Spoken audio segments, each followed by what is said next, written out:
মেঘনা নদী বাংলাদেশের দক্ষিণ পূর্বাঞ্চলে অবস্থিত এবং এটি দেশের বৃহত্তম নদীগুলোর মধ্যে একটি। মেঘনা নদীর দৈর্ঘ্য ১৫৬ কিলোমিটার এবং গড় প্রস্থ ৩,৪০০ মিটার। মেঘনা নদীর কয়েকটি উল্লেখযোগ্য শাখা নদী হল ধরলা, মনু, হালদা, বাওলাই, গোমতী এবং তিতাস। মেঘনা নদী নরসিংদী জেলার কৃষিকাজে সেচ প্রদানের মাধ্যমে শস্য সমৃদ্ধি করতে সহায়তা করে এবং এই জেলার মাছের চাহিদাও পূরণ করে। মেঘনা নদী চাঁদপুরের কাছে এসে পদ্মা ও যমুনার অর্থাৎ বাংলাদেশে ব্রহ্মপুত্রের নামে মিলিত হয়ে একটি বৃহত্তর জলধারা গঠন করে। চাঁদপুর থেকে প্রায় ৯০ মাইল দক্ষিণে মেঘনা নদী ৪টি প্রধান মোহনা নিয়ে বঙ্গোপসাগরে পতিত হয়েছে।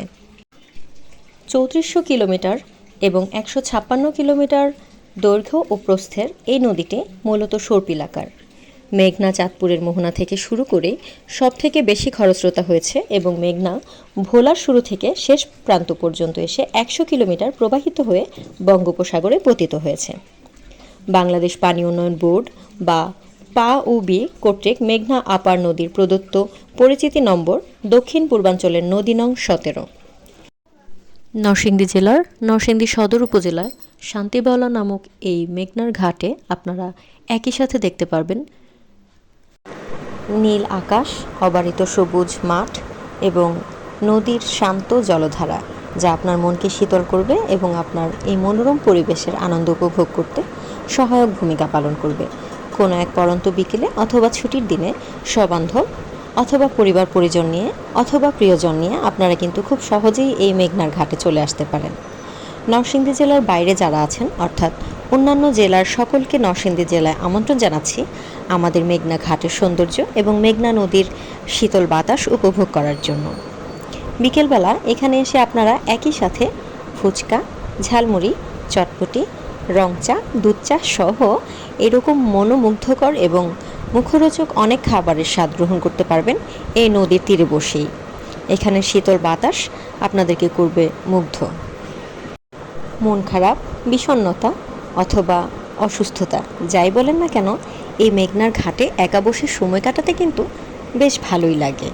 তাই আপনাদেরকে বলছি, মেঘনা নদীর শান্ত শীতল জলে পা ভিজিয়ে একটু একা বসে থেকে দেখুনই না কেমন লাগে।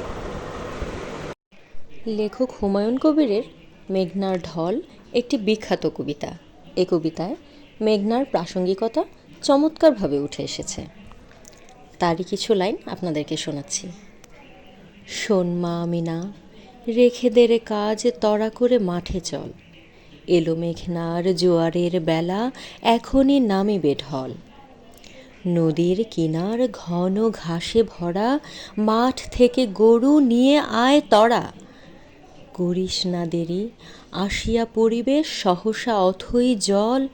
মাঠ থেকে গরু নিয়ে আয় তড়া, মেঘনায় নামে ঢল। এখনো যে মেয়ে আসে নাই ফিরে, দুপুর যে বয়ে যায়। ভরা জোয়ারের মেঘনার জল কুলে কুলে উছলায়। নদীর কিনারা জলে একাকার, যেদিকে তাকাই অথই পাথার। দেখ তো গোহালে গরুগুলো রেখে গিয়েছে কেউ পাড়ায়। এখনো ফিরিয়া আসে নাই সে কি, দুপুর যে বয়ে যায়। কবি শামসুর রহমান তার প্রিয় স্বাধীনতা কবিতায় লিখেছেন, মেঘনা নদী দেব পাড়ি কলঅলা এক নায়ে, আবার আমি যাব আমার পাড়াতলি গায়ে।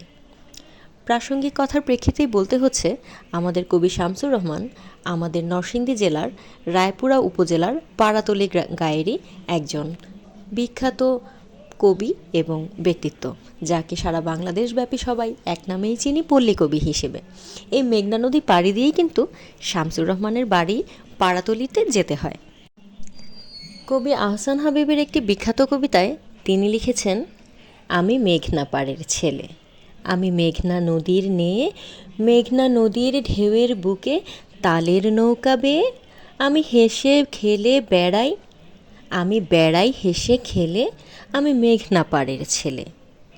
মেঘনা নদীর নেয়ে আমি মেঘনা পাড়ে বাড়ি, ইচ্ছে হলেই এপার থেকে ওপারে দেই পারি। তালে তালে তালের নৌকো দু হাতে যাই বেয়ে, আমি মেঘনা নদীর নেই, অর্থাৎ আমি মেঘনা নদীর মতো নদীর ঢেউয়ের বুকে ঢেউয়ের তালে তালে নৌকা ভেসে বেড়াই। মেঘনা পাড়ের ছেলে আমি, মেঘনা নদীর মতো ইচ্ছে হলেই এপার থেকে ওপারে যাই। নৌকার তালে তালে দু হাতে নৌকা বেয়ে বেয়ে নদীর ঢেউয়ের মতোই আমি ভেসে বেড়াই বা ছুটে চলি। তো যাই হোক, আমাদের মেঘনা নদী নিয়ে আমাদের কবিতা, উপন্যাস, গল্প, কাহিনী অনেক কিছুতে আমাদের সাহিত্য সমৃদ্ধ। মেঘনা নদী যেমন বাংলাদেশের সবচেয়ে বৃহৎ এবং প্রশস্ত নদী, তেমনি সবচেয়ে সুন্দর প্রাকৃতিক পরিবেশ মণ্ডিত এই নদীটি আমরা দেখতে পাই। নদীর দুধারের মনোমুগ্ধকর পরিবেশ এবং স্নিগ্ধ শীতল বাতাস এবং শান্ত স্রোতধারা অবশ্যই আপনাকে মুগ্ধ করবে। আমার মতো বিকেলবেলা একটু অবসর পেলেই নদীর ধারে এসে পড়বেন। প্রিয়জন নিয়ে, পরিবার নিয়ে অথবা বন্ধুবান্ধব নিয়ে নদীর ঘাটে বসে নদীর পানিতে পা ভিজিয়ে একটু দেখবেন কেমন লাগে। ভিডিওটা অনেকক্ষণ ধরে আপনারা উপভোগ করেছেন এবং সময় দিয়ে দেখেছেন, এজন্য আপনাদের সবাইকে জানাচ্ছি অশেষ কৃতজ্ঞতা এবং ধন্যবাদ। পরবর্তী ভিডিও দেখার আমন্ত্রণ জানিয়ে সবাইকে ধন্যবাদ জানিয়ে আবারও বিদায় নিচ্ছি আজকের ভিডিও থেকে।